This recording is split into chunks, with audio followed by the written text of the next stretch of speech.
CM पद की शुभकामनाएं दी, साथ ही दिल्ली के विकास और सुशासन की उम्मीद जताई है। पद प्राप्त हुआ, शुभकामना, भगवान कृपा करवे। और जनता ने चुना है तो जनता के हित के लिए, जनता को जनार्दन मान करके जनता के हित के लिए आप कार्य कर सकें, ऐसी हम हनुमान जी के चरणों से, बागेश्वर बालाजी के चरणों में प्रार्थना कर रहे हैं। और प्राथमिक रूप से यमुना मैया साफ हो जाएं और रिहायशी इलाकों का कचरा साफ हो। दिल्ली का कचरा मन, दिल से और जमीन से, दोनों से साफ हो। वहाँ पर आए दिन अब कई बार हम लोगों से सुनते हैं कि असुरक्षित है दिल्ली, तो हम चाहते हैं कि एक ऐसे शासन का संचालन होवे कि दिल्ली में लोग भय में नहीं, भाव में रहें। जो पुरानी कहावत थी, दिल्ली है दिल वालों की। Thank you. और खबर भोपाल से, जहां सौरभ शर्मा की जमानत पर आज आ सकता है फैसला। दोनों साथियों की जमानत को लेकर भी फैसला आ सकता है। कल कोर्ट में जमानत याचिका पर हुई सुनवाई के बाद कोर्ट ने फैसला रखा है सुरक्षित। आरोपियों के वकील की कोर्ट में दलील, तीनों की नहीं है कोई आपराधिक पृष्ठभूमि। सरकारी वकील ने जमानत का विरोध किया है। जांच प्रभावित करने की भी बात कही जा रही है। खबर भोपाल से, जहां सौरभ शर्मा की जमानत पर आज फैसला आ सकता है। दोनों साथियों की जमानत को लेकर भी फैसला आ सकता है। कल कोर्ट में जमानत याचिका पर सुनवाई हुई थी। सुनवाई के बाद कोर्ट ने फैसले को सुरक्षित रखा है। आरोपियों के वकील की कोर्ट में दलील, तीनों की नहीं है कोई आपराधिक पृष्ठभूमि। तो वहीं सरकारी वकीलों ने जमानत का विरोध किया है। जांच प्रभावित करने की भी बात कही गई है। सरकारी वकीलों का कहना है कि अगर इन्हें जमानत मिलती है तो इससे जो जांच है वो प्रभावित हो सकती है, कुछ हेरफेर किया जा सकता है। और इस तरीके से देखना यह है कि आज कोर्ट क्या फैसला सुनाता है।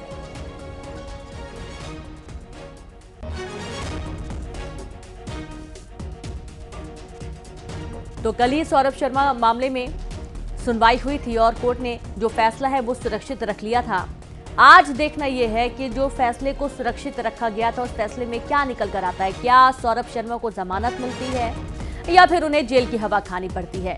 अब देखना यह है कि जो सौरभ शर्मा पक्ष के वकील हैं उनका कहना है कि उनका किसी भी लेन देन से या कैश या गोल्ड से कोई लेना देना नहीं है और सरकारी वकीलों ने इसका भारी विरोध किया है। भोपाल से सीधे रुक करेंगे, संवाददाता शैलेंद्र भदौरिया जुड़ गए हैं। शैलेंद्र, जमानत पर आज बड़ा फैसला आना है, देखना होगा कि उनको बेल मिलती है कि उन्हें जेल की हवा खानी पड़ती है। बिल्कुल आपने ठीक कहा कि इसको लेकर क्या फैसला आएगा इस पर सबकी निगाह है, क्योंकि इसके पहले भी सौरभ शर्मा और शरद जायसवाल से लेकर चेतन सिंह और अग्रिम जमानत याचिका भी लगा चुके थे, उसको खारिज किया जा चुका था। और जिस तरीके से उनकी जब गिरफ्तारी हुई उसके बाद 7 दिन के लिए पहले लोकायुक्त ने पूछताछ की, फिर उनको 14 दिन की न्यायिक हिरासत में भेजा गया। उसी बीच ईडी ने भी उनको 7 दिन के लिए पूछताछ के लिए रिमांड पर लिया था और अब जब ईडी की पूछताछ पूरी हुई तो उनको कोर्ट में पेश करके 14 दिन की न्यायिक हिरासत में भेज दिया गया था। और उसके बाद उनके वकील की तरफ से याचिका लगाई गई थी कि इनको तीनों को जो है वो बेल मिलनी चाहिए, क्योंकि देखिए उनका ये कहना है कि किसी भी तरह की कोई आपराधिक पृष्ठभूमि इन तीनों आरोपियों की नहीं है। इसके साथ ही जांच में जो सहयोग चाहिए था वो पूरा सहयोग उन्होंने दिया है। इसके साथ ही कोर्ट में ये भी कहा है कि कहीं भी बाहर वो नहीं जाएंगे, ये आश्वस्त जो है वो कोर्ट को कराएगा और इसी आधार पर बेल की डिमांड की गई है।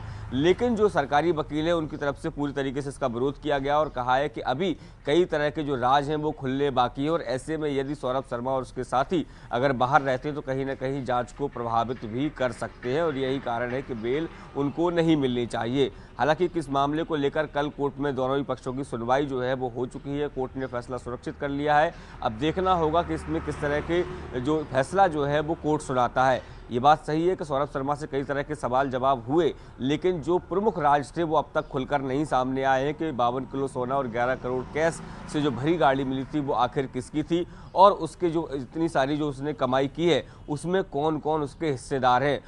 जो भी उससे जवाब सवाल किए गए वो जवाब उसका सीधा तौर पर आया है कि जो भी दस्तावेज उसके घर पर मिले हैं, ज़मीनों के हों या फिर जो दूसरे अन्य तरह के इन्वेस्टमेंट के मिले, वो कह रहा है कि ये सब नंबर 1 में है, लेकिन गोल्ड और पैसे पर किसी भी ने भी अपना हक नहीं जताया। तीनों ने अपना होने से इनकार किया है। तो ऐसे में अभी कई सवाल के जवाब आना बाकी है, लेकिन उसके पहले ही जो है उसकी बेल लगाई गई है। अब देखना होगा कि आज दोपहर में जब कोर्ट अपना फैसला सुनाता है तो वो किसके पक्ष में होगा।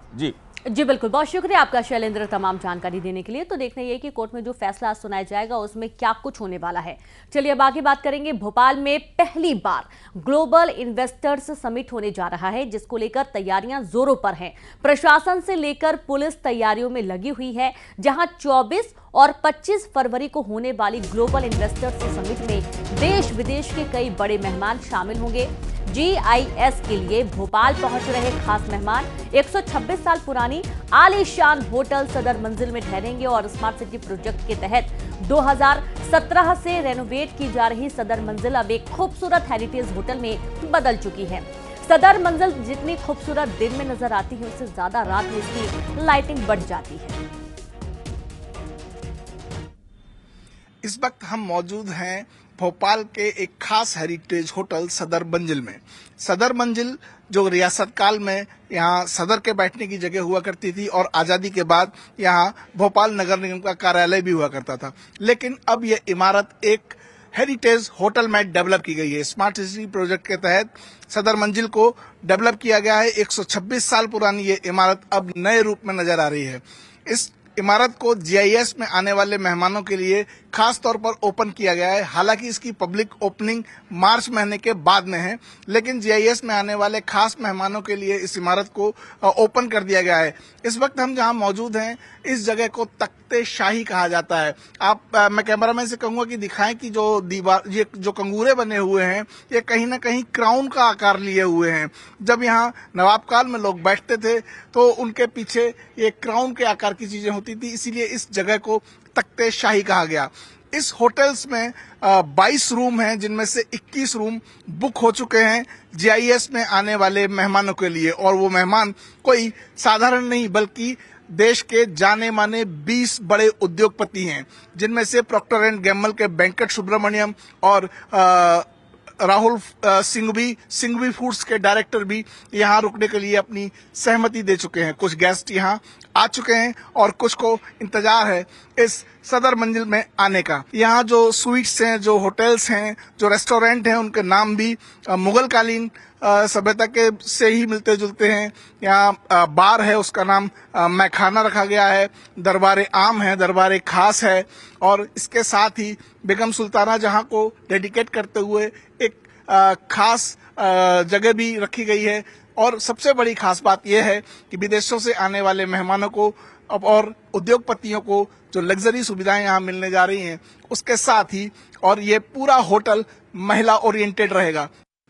हेरिटेज होटल सदर मंजिल में आने वाले खास मेहमानों के लिए इंतजामात भी यहाँ खास हैं। पूरी शानो शौकत नवाबों जैसी और नवाबों जैसे ही भोजन करने का तरीका, उनके जैसी ही कटलरी और शानदार, ये आप जो देख रहे हैं मेरे सामने, ये हॉल जो है वो दीवाने खास है।